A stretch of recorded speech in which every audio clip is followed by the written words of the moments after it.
How you doing today? I appreciate you coming down to the prosecutor's office today. Yeah, I'm happy to be here on behalf of my client. Yeah, how's everything going? Yeah, it's not too bad. It's just normal work day, busy but not too busy. What about you? I imagine. Good, good. Here all day, heavy caseload, just, it's same as you face. But as you know, I'm here on behalf of my client. Denver, I believe, right? Yes, Mr. Denver. Perfect. Glad we're on the same page. Yeah, so, obviously this is a very tragic situation, but this kid has never had a previous criminal record. We were all 3Ls in law school at one point in time, and things can happen. So I'm hoping that we can give my client some grace. Yeah, I can appreciate that. As you said, we are both once 3Ls in law school. So I totally get what he's going through and what he's been through. But that doesn't minimize the fact that somebody's lost their life. An innocent man in his own home has lost his life. And it just takes one crime to be a felon. So I understand he doesn't have a criminal background, but he's establishing one now for sure. Yeah, Mr. Six, we have, all been 3Ls, and we all know people that get into terrible situations. And it's upsetting when it's the worst case scenario when it causes the death of somebody else. But does that make that person inherently a bad person? And would Mr. Denver ever do something like that again? I understand he definitely needs punishment, and that's what we're here to work out. But hopefully we can give Denver some redemption after this horrible crime. Yeah, one bad act, I don't think it makes a person inherently bad. But again, somebody did lose their life in the sanctuary of their own home. And I don't think that can be glazed over. Sorry, you keep saying in their own home. I believe they were outside on the street, correct? I don't believe so. Based on my records, Dr. Thomas found the alleged defendant, Mr. Denver, coming out of his study, and they were at the front of Dr. Thomas's house when this all happened. Yeah, so I have that Mr. Denver initially being scared started to flee. Yes. I guess mine doesn't necessarily say it was in or outside of the home. Okay, yeah, you're right. So we'll just base it on, if you remember back to criminal procedure, how the immediate surrounding of your home is still considered your home. So the curtilage, if you will. Yeah, well, I guess it would come down to the factors of how protected was we just aren't sure of the area. Okay, so can we stipulate that it was in or around Dr. Thomas's house? They weren't 5 miles down the road. Correct. They weren't in the middle of the woods. I would agree that it was not, that it wasn't in 5 miles away, but I think they could have been on like the sidewalk, which wouldn't have been curtilage of the home. Okay. So I'm not sure, but I wouldn't want to stipulate that. Okay, not to get hung up on that, because Right, because we have bigger things. Yeah, so let's just agree that it was around the home. Let's say that. Does that work? Yes. Okay, perfect. So now that we've established they were around the home, Dr. Thomas still lost his life when he caught Mr. Denver stealing from him, correct?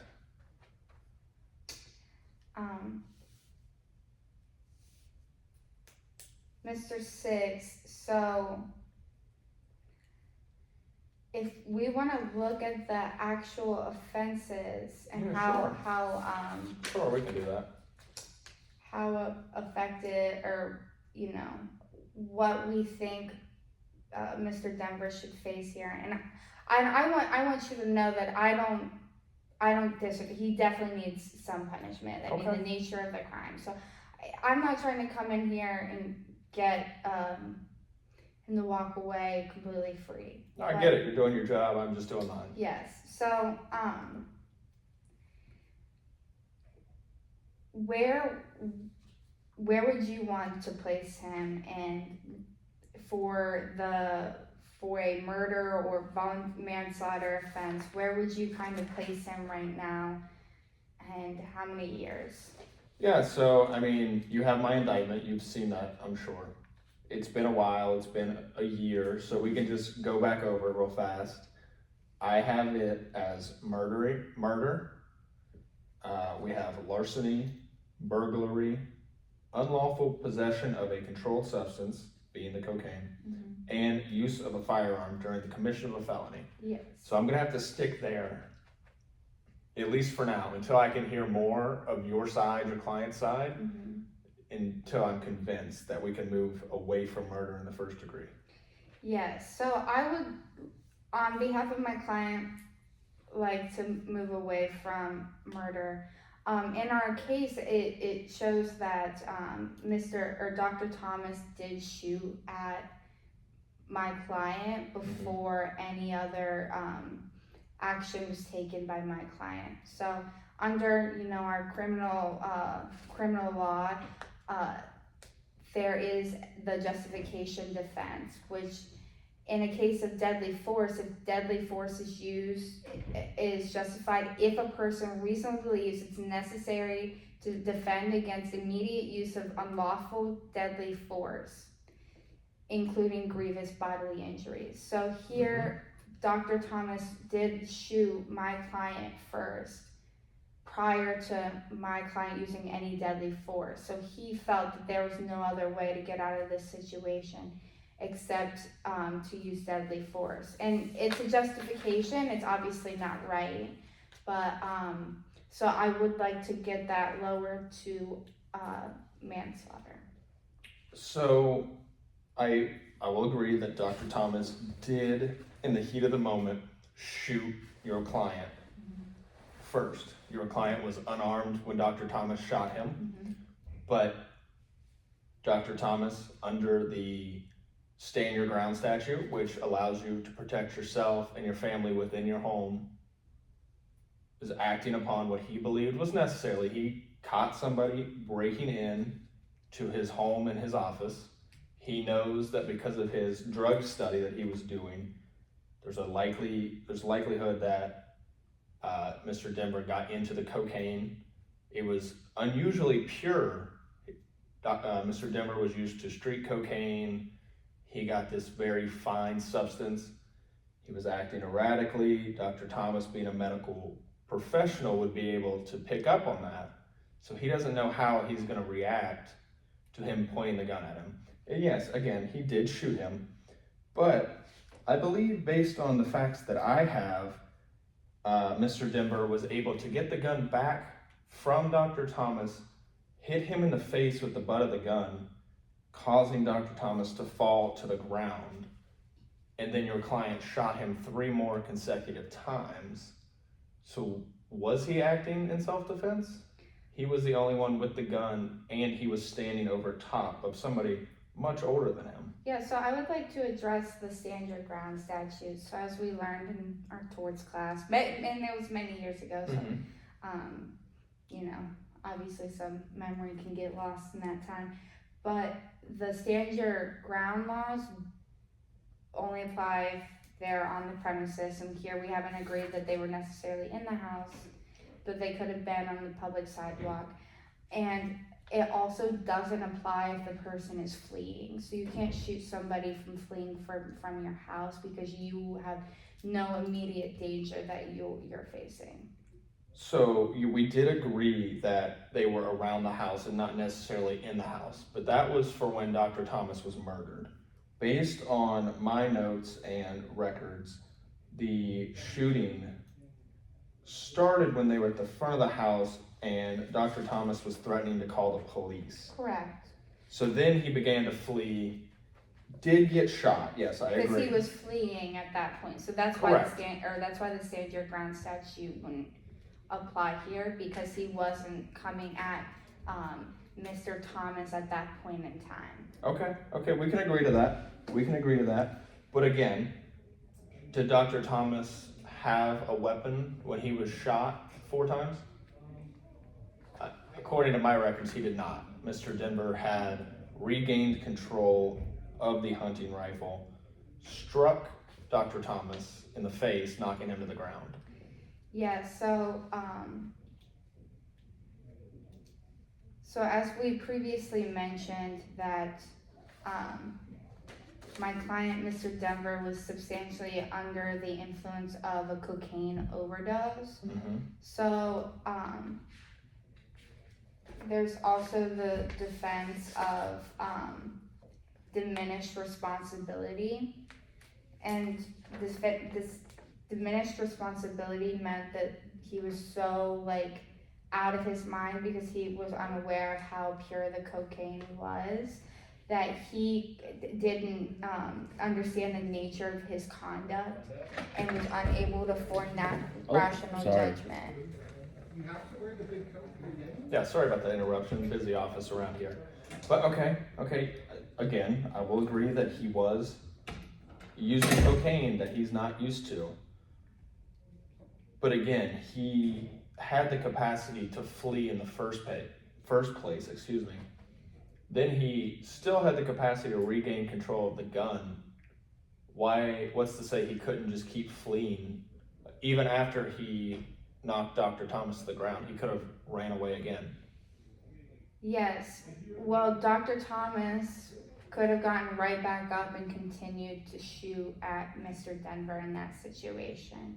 So without rational thought, he couldn't, in his mind at that moment, make that decision of, okay, he's down and he's going to stay down and he's not going to get up and shoot me right away. He was unable to make those like logical decisions based on the fact that he was had diminished responsibility. So. But Dr. Thomas didn't have the gun after he was knocked to the ground. Your client did. And then your client shot him 3 more times, killing him instantly.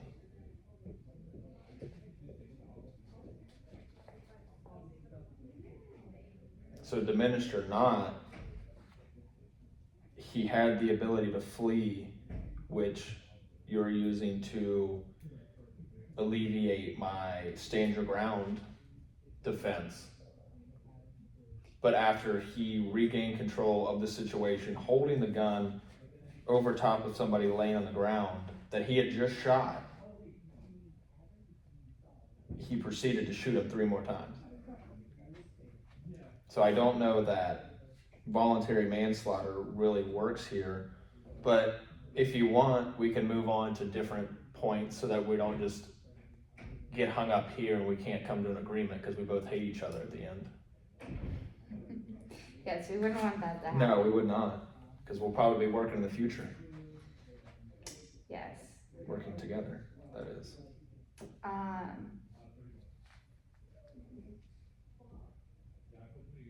So just to get the ball rolling a little bit, I would be willing to knock down larceny to petty larceny simply because we don't know how much the gun was worth. We can assume that it was probably over $500, and we don't know how much the cocaine was. Being so pure, it probably, again, was a substantial amount, especially being part of a medical study. But I don't personally have those figures in front of me. So if you can work with that, maybe that will get the ball rolling. Because I mean, grand larceny is 1 to 15 years if convicted. Mm-hmm. Yeah, I would, on behalf of my client, like to reduce that to petty larceny, definitely. Because like you said, we don't have those numbers. And if that went in front of a jury, I don't think the state could win on grand larceny, because also how do you truly calculate the use of or the price of street drugs? We're gonna have Yeah, exactly. We're gonna have to get an experts, and just the jury's gonna have to be there forever. So I'm glad we got that settled. So we'll go with petty larceny. Up to 2 years, and we can later, if we are able to settle this, we can later. Yeah, we can come back to that. Perfect. Okay. So the next charge is burglary. Again, your client was caught red-handed by the victim in this case, coming out of the locked office inside of a locked home. And feel free to correct me if I'm wrong, but his office,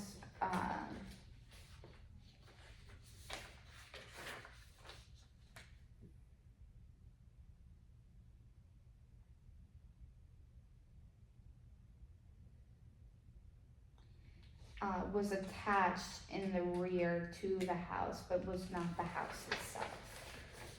Well, so whether it be considered would that be considered a dwelling under Washington DC law?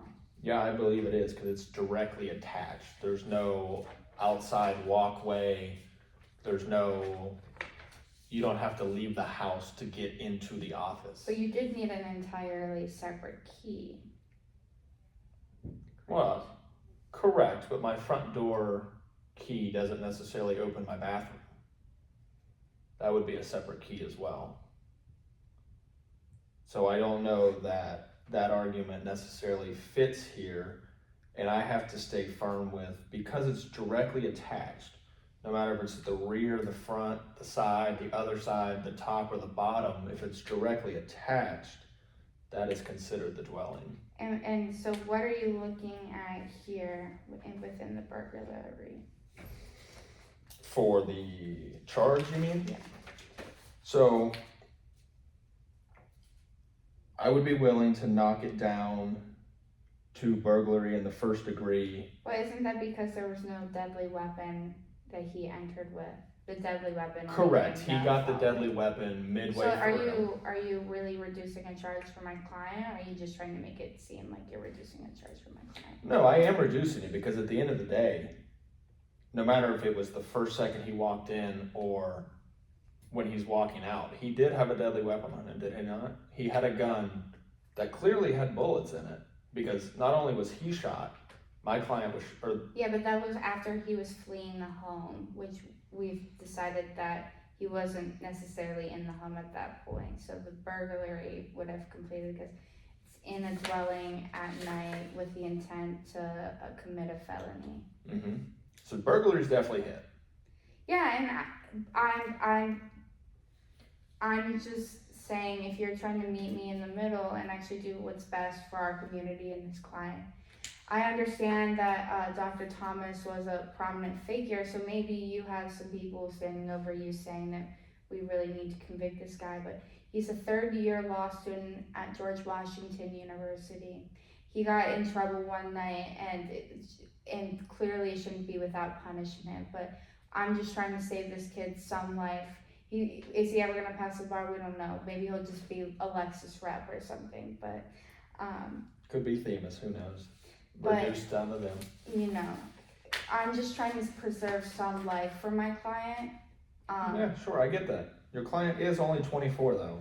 So depending on how this plea negotiation goes, I mean, it's not like he's gonna die in prison, potentially. Like, we still got some room here. We've already reduced one charge. And I understand he's fleeing the scene, but it wasn't like he was running away. He was running away. Not when he had the weapon, though. When he first grabbed the gun, it was when he was leaving the private office attached to the home, so still in the home. He saw Dr. Thomas's favorite deer rifle. He knows it's his favorite deer rifle, and he grabbed it out of spite because Dr. Thomas did not want Mr. Denver marrying his daughter. So he grabbed it because he knew Dr. Thomas would be royally mad. he would be so furious once he realized his favorite hunting rifle was gone. His dad may have given that to him. His grandpa might have given it to him. We don't know because he is dead now. We can't ask him. Counselor would have technically stayed in the family because he was marrying his daughter. Without permission, though. So who knows how that relationship would have gone. Yeah. Clearly, it's probably not going well anymore. No, he would have. Well, it's not going anywhere now because he's dead. Well, I mean the daughter and the son, but Well, the daughter and Mr. Denver. If my future son-in-law killed me, I would hope my daughter wouldn't continue to marry him. But I think this is beyond. They are in LA, so who knows? Is there any way we can reduce this to burglary in the second degree? Sensitively. 1 to 10. But it was at night though. So you're saying it's not a dwelling? Well, you are the prosecutor and you have the authority to accept a plea deal of any degree. I do, but if I just basically give this guy a slap on the wrist and let him walk, I'm not gonna have a job. I'm gonna have to come work with you. You know, Mr. Prosecutor, this isn't gonna be a slap on the wrist any way we're looking at it. I'm just saying, because somebody causes the death of somebody else, do they really deserve their entire life in prison too? I'm sure we all know somebody who's been in terrible situations, but does that mean they shouldn't be able to practice law? You know? Potentially. I don't know. That's not for me to decide. That's for the jury to decide, but it's for me to give the best argument possible. And yes, I agree. Things happen. I'm sure the intent was not to go shoot Dr. Thomas 4 times, killing him. It was just to get a simple high because he was stressed out from a final. I can remember those days. I'm sure you can too, but I didn't go murder somebody. I didn't shoot somebody 4 times after I took my criminal law final. Maybe I should have and I wouldn't have to do this, but. Well, so we can definitely at least agree on the not burglary with a deadly weapon. Maybe yeah, I'll knock it down from that. So let's just be straight. How much time total do you? The other offenses we can talk about, but I feel like they're kind of a lesser deal compared to the bigger charges we had. What total number of years would you like my client to serve? If it was up to me, life. We don't have the death penalty here, so I would go life for life. But I'm willing to work with you here so that we can come to some agreement and we don't have to waste the jury's time. We don't have to use up taxpayer money going to trial. Yeah, I would completely agree that, you know, we're meeting in this plea bargain to hopefully offer a plea.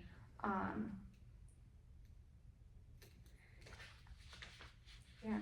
So based on what I said, what do you have in response? What do you think is a reasonable ask for your client to be behind bars?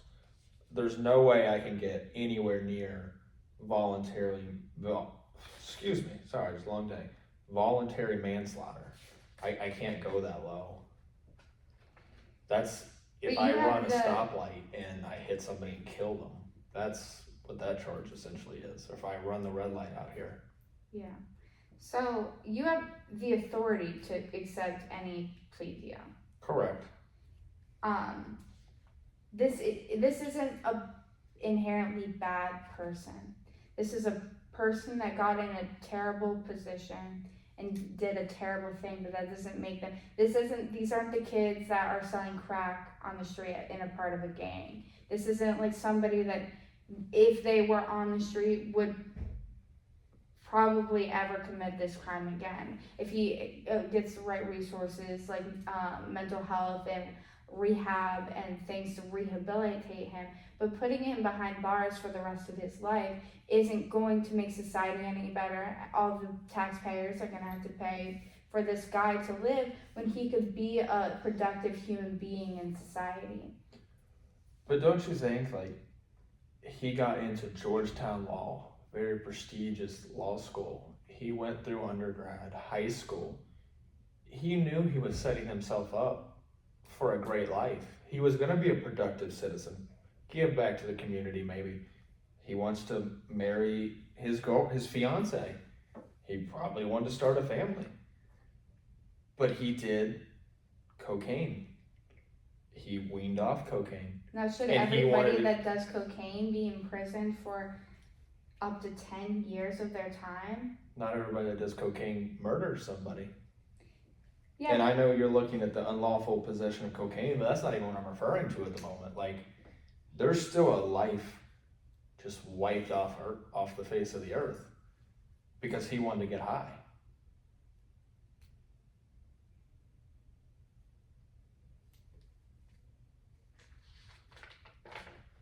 And it wasn't even he wanted a CBD gummy or he wanted to smoke a little weed. He broke into somebody's house to steal cocaine, and that ended up in somebody losing their life. That seems like a run-of-the-mill drug addict to me. Yes, but I'm sure you see in my client's file, he has no previous criminal record in any way. He still can be a productive person of society. Well, your client is an educated person, correct? Yes. So that puts him in a heightened position to evade the police and evade Yes, a but criminal record, correct? not necessarily. Yeah, people give that right to lawyers, as we talked about in our law school classes. But this was still a law student, so he's not expected to be considered as somebody that it, like, in a professional setting would be considered to have more knowledge. Sure, he may not know everything an attorney knows, but he knows not to be a complete idiot when he's using cocaine because of this heightened position. He's not, from my understanding, he used to have a normal friend that he would buy off of. But now he's been reduced to breaking into somebody's home to get it because that friend was unavailable or unreachable. Mm-hmm. I don't disagree with you that my client needs help or needed help. This was a year ago, and he's been doing his rehab therapy, and he's trying to be better. Obviously, with a extended wait for trial, it's been not great for him. Oh, I'm sure it's been awful. But prison, jail is not supposed to be great. It's not supposed to be a vacation. Yeah, but I believe we have a Sixth Amendment right to a speedy trial, and that's something that this office hasn't been able to do for my client. No, I agree. That's why we're here today. We are trying to speed along the process. We're trying to get the wheels going. The wheels of justice aren't necessarily oiled and going quick. I'll agree with you there. So let's go with, we can do murder in the second degree because he didn't have the intent. This wasn't a thought out, methodical murder. He got caught. He was under the influence.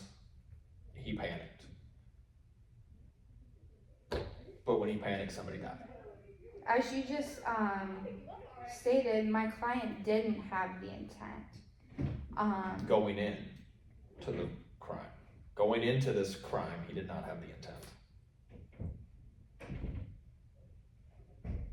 He intended to burglarize Dr. Thomas's home, steal the cocaine. Things escalated quickly.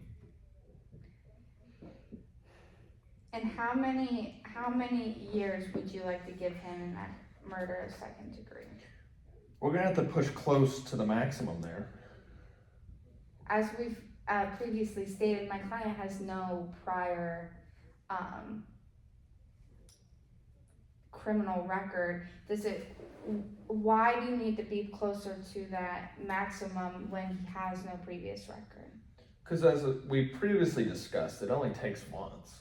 I mean, I'm not trying to allege he's a serial killer, a mass murderer, nothing like that. But somebody did lose their life. Dr. Thomas could have had 20, 30 years left in his life. We don't know. It was cut short. We'll never know. His family will never know. He won't get to see his grandkids or his daughter again. So it just takes once. And I mean, that's because he decided to use deadly force prior to my client ever using deadly force. So the facts worked out the way they did, but it could have just as easily been Mr. Thomas here that I represent. Correct. I think things would go a lot differently because he walked in on a felony being committed in his own home. But when my client decided to panicked. flee away from the scene, he still decided to use deadly force, unwarranted. That is a justification for my client to use deadly force. Correct. But if you remember back to criminal procedure and potentially even criminal law, that was so long ago, I don't remember everything that was said. But if there's a certain amount of time or the threat is taken out of the situation, there's no justification for deadly force. And because Dr. Thomas no longer had the gun, he was shot in the shoulder himself, he was lying on the ground, I think a reasonable jury is going to think the threat has been alleviated.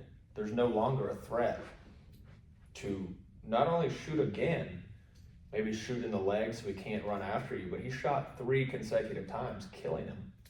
Yes, but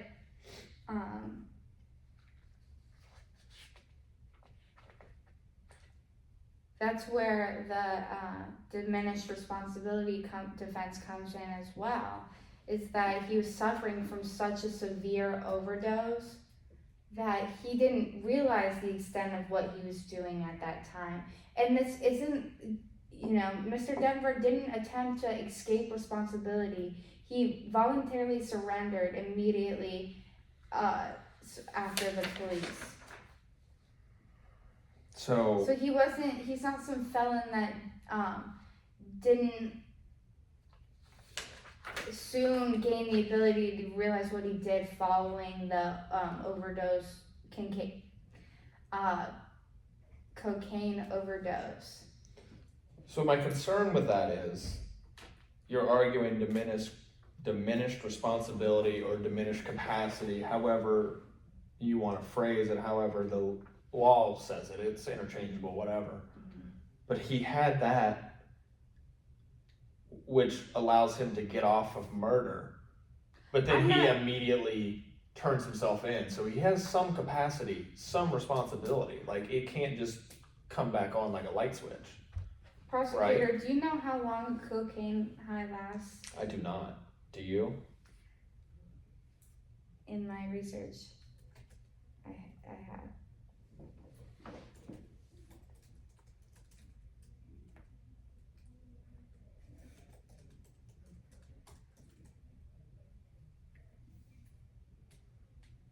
I'm assuming it would be several hours. And Counselor, do you know? We skipping over that? No. Okay. I'm just asking, how long did this events take place? Do we have any minute by minute or no? I do not. I'm just going off. You said he immediately turned himself in. So I don't know if that's something you and your client have talked about. I'm not privy to that information. You don't have the information that he voluntarily surrendered to the police? I do. I just don't know if that was 6 days later, 6 minutes later, 6 hours. I guess we don't have that in the facts. Okay. I was just basing my argument on you stating he immediately turned himself in. Okay, I shouldn't have said that. Okay, so a cocaine high is typically very short-lived, lasting 1 to 10 minutes. So at some point after this incident had occurred, he did regain that like instantaneous or that diminished responsibility at some point in time. We don't have the exact numbers here of how long this, I think we can both agree that it was probably a pretty quick, he catches him, he shoots at him, he tackles him, and then Mr. Denver shot Dr. Thomas pretty quickly. So, I've told you what I want. We've gone back and forth on it. What is your client willing to take? What has he instructed you to get from today? On the murder offense, that is. We would like 10 years, since he's never had any prior convictions. Preferably voluntary manslaughter. And that would be the maximum sentence for that offense. So, I'm not stipulating that we're agreeing, just for curiosity and to see if we can move forward. Mm-hmm. If we do 10 years of voluntary manslaughter, 2 years of petty larceny, what do you see the other 3 charges at? If it's anywhere near the 1 year mark on any of them, that just doesn't work. And I'm assuming you're gonna wanna push for using firearm while committing felony. You want that off the table, would be my guess. If we got that one completely off the table, I, on behalf of my client, would be willing to do a little bit of higher time on the lawful possession of cocaine. What's a little? What's your starting number? 0? So you're going a little above that, or? So for the using, if this hypothetical is Correct. if we were able to drop the using a firearm while committing a felony, and we were able to do 5 years of the unlawful possession of the cocaine. But honestly, I really do think that we are looking at the shorter part of these other offenses because he's never had any prior offenses, so typically the maximum are reserved for those people who deserve being put away for a long time because they've done this multiple times. I guess what I'm asking is for my client to have some chance to continue living. I mean, if we put him behind bars for, say, 18 years,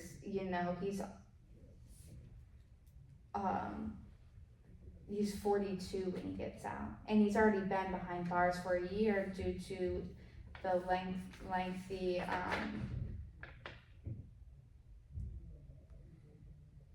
he's kind of been denied a constitutional right to a speedy trial, which we never waived.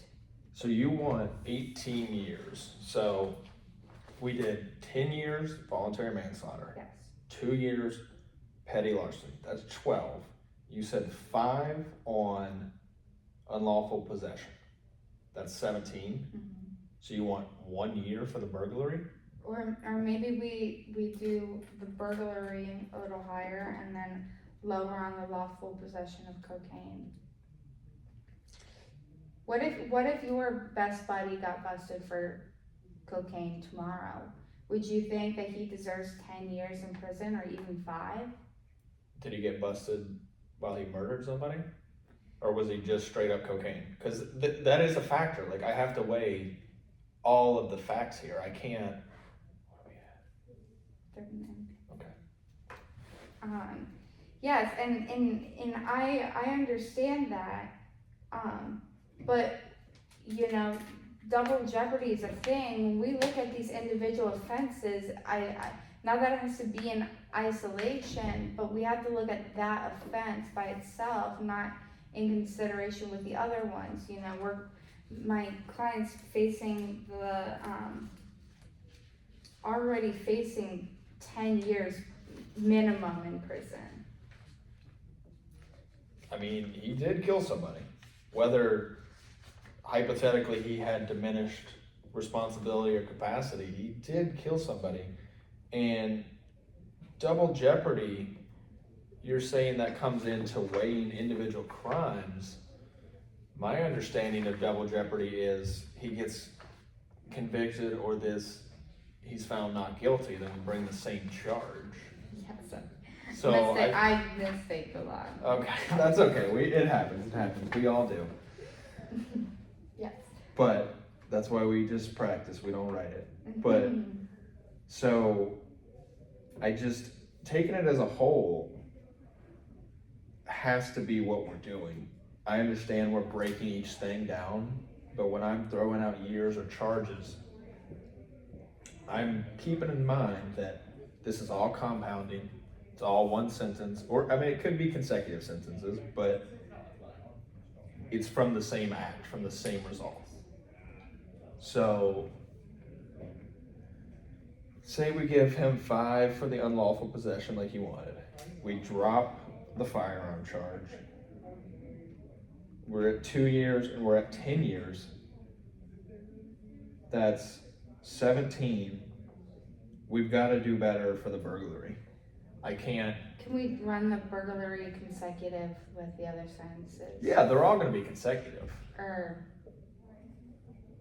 What do you mean? Like you want, if we give him 20 years for burglary in the first degree, they're all added together?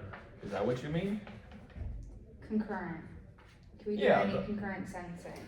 Yeah, that's fine. I mean, it's not like he's going to get out and then the next day go back in. Like it's just going to run No, together. I mean where he's serving 2 prison sentences at once. We'll have to go much higher if we're going to do that.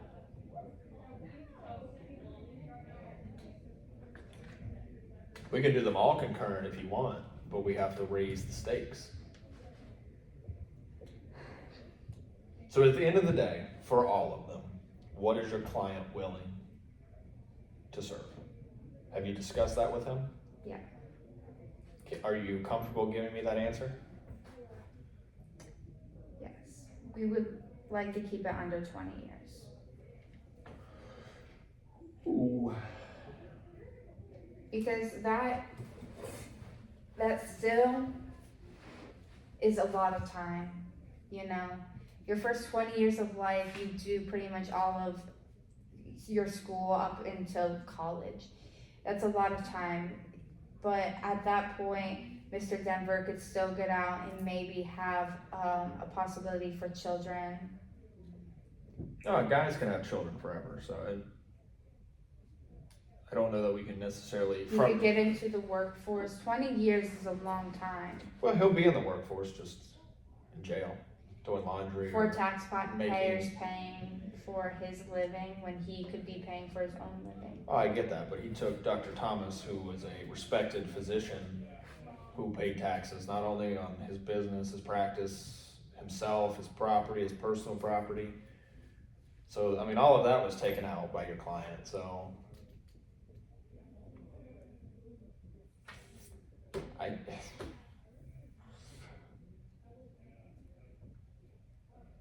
So, if we do 10 years voluntary manslaughter, hypothetically, 2 years on top of that, not concurrent. 5 years, we could do concurrent. So now he's only facing 12. And then we do 20 years first degree burglary, but on year 21, he can be up for parole. He'll have the possibility for parole. I'm not saying that's a guarantee. That's the parole board. That's not me. Sorry, I'm not fully understanding what you mean. Could we do? So we're gonna do. So So there's also a question of whether the burglary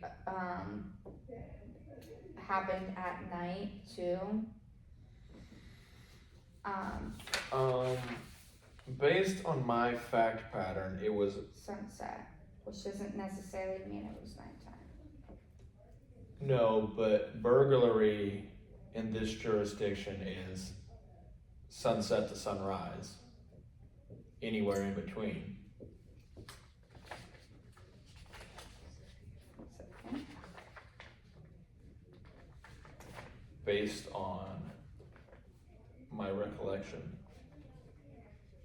I could be wrong, but again, if this all goes to trial and stuff, then you'll get all of this information and discovery, and you're obviously welcome to do your own research. Yeah. So what if we did, my client's already served 1 year in prison. Sure. Up to right now. So what if we knock the petty larceny down to 1 year? Because he's already served a year. Well, I'll do 2 years time served. I'll do it that way. It'll still reflect the same, but I'm not gonna knock it down to 1. I want it to reflect that he got 2 years, but he's already served 1 of that year. Does that work for you? So it would be. It's the same thing you said, just worded differently. So it's. What's the hurt to my client at that point? What is the what? Why would my client be in a worse position because of that? He's not. He's in the same position you proposed. So Okay. we agree, at least I think we agree, 2 years petty larceny, but taking time served into consideration. So he loses 1 year of that. Okay. But on the indictment, on the final order, it'll still say 2 years petty larceny. Yeah. But he's only serving 1 more year. So we're good on that? Tentatively, yes. Okay. So back to this, I feel like we're getting caught up heavily in this burglary of the first degree. What if we did 6 years there? But that's basically nothing for the state, for the victim, for the victim's family. That's only 1 year above the minimum.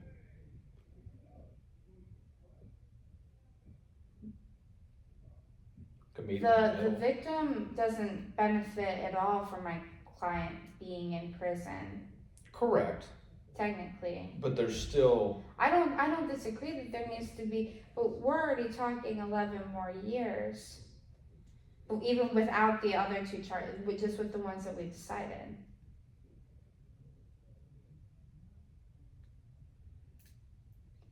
I'm just trying to keep my client. I would love to get him under 20 years. I'm pushing for 50 though. So I'm giving a ton here. If we're anywhere around the 20-year mark, yeah, I'm giving a ton. You work for the state, and the state has nothing to lose here. My client has a life to lose. I have the potential to lose my job. While I have the authority to accept any plea bargain that we come to, I still have mandates and stuff I have to. So what are you unable to accept? Under 20, for sure, because when I was sent in here today, I was told I needed 50 years. But we could go to a trial and get that result, you know? So maybe we should do that. Are you willing to do that? I don't know how much I longer would love you're. to settle this, and I don't wanna have to file any, denial of constitutional right to a speedy trial and cruel and unusual punishment. And I don't want to have to like litigate this for years. And I don't either. Trust me. I don't get paid enough to do that. I'm not on the private side. What if we? Yeah, I'm doing this pro bono. What if we did? Maybe you should just drop your client. We move on. What if we did 20 years total? That breakdown doesn't work because I'm not going to burglary in the 2nd degree. I will do. You wouldn't have to. Well, I will because we're already at 17. No, we're at 11. How do you Okay, figure- the unlawful possession of cocaine. Yeah, you What said. if we did 4 years of that, and then you could do 5 years of the burglary in the first degree? Well, then that's 21. Well, with the time served, it'd be 20. So. And nothing would run concurrently, just all be consecutively. And, yeah. So if you give me 1 second to refer back to my case file and my notes.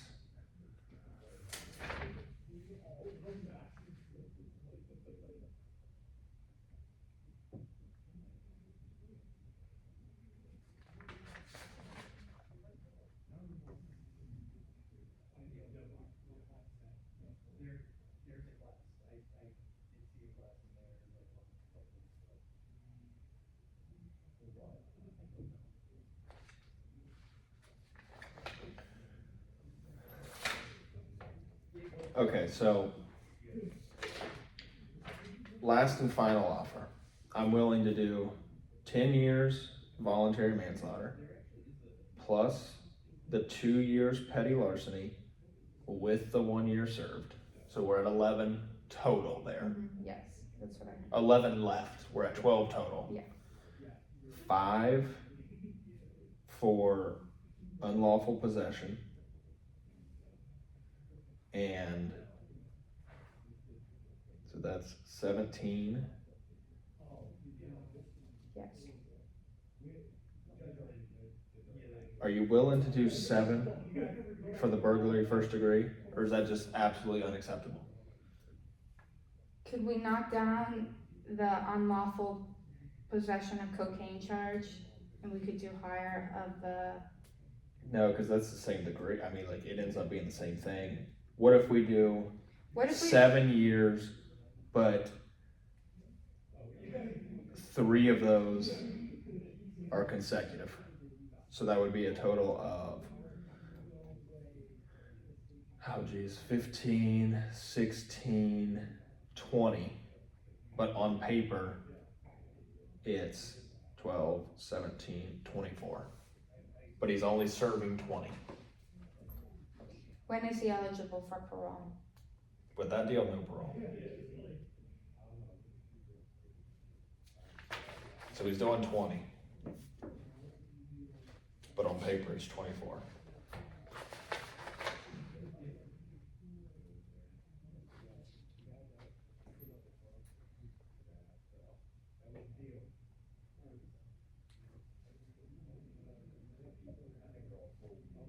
I'm certainly willing to negotiate parole, but it's gotta be much higher charge. Keep in mind, Could we do a 4-year unlawful possession of cocaine charge, and it would get it down to 23? but 19 served? Or 23 total? 23 served. Wait, I don't know. I'm confusing myself. It would be 23 on paper, and still the same number served. Because if we can do that, we have a deal. So if I knock down possession to 4 years instead of 5, and have Yes. 23 on paper and give him the 1 credit for jail time served, Yes. so he's serving 22 years? I'm not sure. I'm kind of getting lost, to be honest. No, the 3 would run consecutively. The 3 of the 7 of the first degree burglary would run consecutively. So 23 or on concurrently. final order and 20 served, Yes. you got yourself a deal. Well, thank you, Mr. Prosecutor. It's great to work with you. I would like to say the same, but justice is not being served.